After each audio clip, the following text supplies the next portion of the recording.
آگے کیا ہوتا ہے؟ وہ آسیہ مسیح کا واقعہ آپ کے میرے ہم سب کے سامنے ہے. ہائی کورٹ کیا فیصلہ کرتا ہے، پھر اس سے پہلے سیشن کورٹ نے کیا فیصلہ کیا، اس سے پہلے جو رپورٹ درج کرنے والے ہیں انہوں نے ایک جم غفیر نے وہ معاملات دیکھے، اور پھر اتنے سارے لوگ گواہ ہوئے.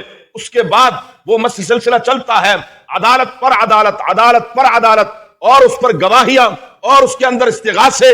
وہ سارے معاملات انگریز کے قانون کے مطابق آپ مجھ سے بہتر سمجھتے ہیں کہ اس میں کیا کیا معاملات ہوتے ہیں. چلتے چلتے چلتے سپریم کورٹ میں مسئلہ پہنچ جاتا ہے. سپریم کورٹ میں ہمارے ملک کے جو ادارے ہیں، ان کے جو آقا ہیں، ان آقاؤں کی طرف سے اشارے ملنے شروع ہو گئے. آقاؤں نے کہا خبردار، جو مذہب کے نام پر تم نے کوئی ایسی حرکت کی، لہذا تم یہ کرو کہ اس کو باعزت طور پر بری کر دو اگر اپنی زندگی چاہتے ہو.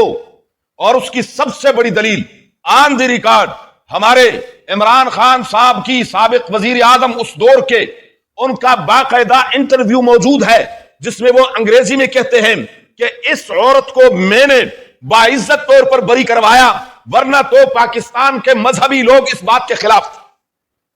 آپ میں سے کسی نے وہ ویڈیو دیکھی ہے؟ ہاں جی دیکھی ہے بھائی، میں جھوٹ تو نہیں بول رہا. اچھا، باقاعدہ وہ اس کو اپنے کارنامہ شو کر رہا ہے کہ جی دیکھیں میں نے اتنا بڑا کارنامہ کیا، ورنہ تو مذہبی جنونی اس کام کو ہونے نہیں دے رہے تھے، لیکن میں نے سب کو دبا دیا اور یہ دیکھو میں نے یہ کیا. اگلی بات سنیں، پھر کیا ہوتا ہے؟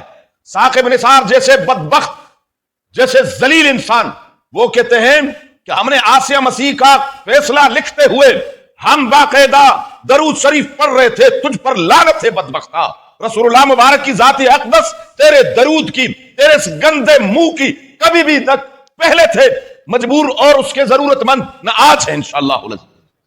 ایسے بدبخت، اور وہ فیصلہ انہوں نے اردو میں لکھا، ورنہ تو یہ اپنے آقاؤں کو خوش کرنے کے لیے ہمیشہ پاکستان میں فیصلے کون سی زبان میں لکھے جاتے ہیں؟ انگلش میں، کیونکہ اپنے آقاؤں کو خوش کرنا ہوتا ہے. ورنہ پاکستان کے اندر انگریزی میں قانون، انگریزی میں فیصلہ لکھنے کا کیا تک ہے، کیا جواز بنتا ہے؟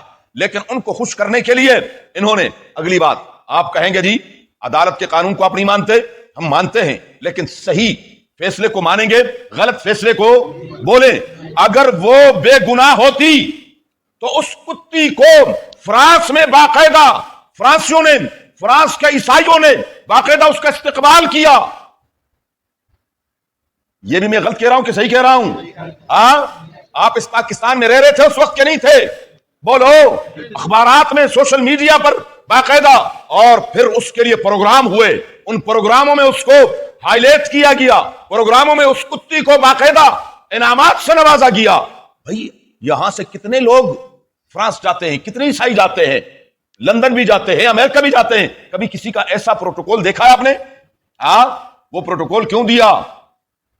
بولو. نبی پاک صلی اللہ علیہ وسلم کی شان میں گستاخی کی وجہ سے، اس کتی نے گستاخی کی ہے، لہذا اس کو کیا کرو، اب پروٹوکول دو، کیونکہ یہ دونوں جہانوں کے سردار.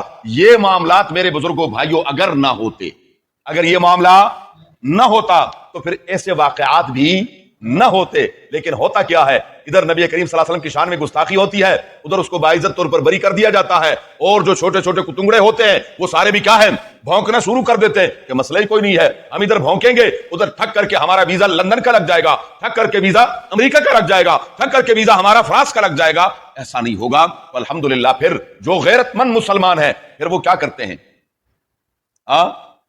پھر وہ ایسا کرتے ہیں،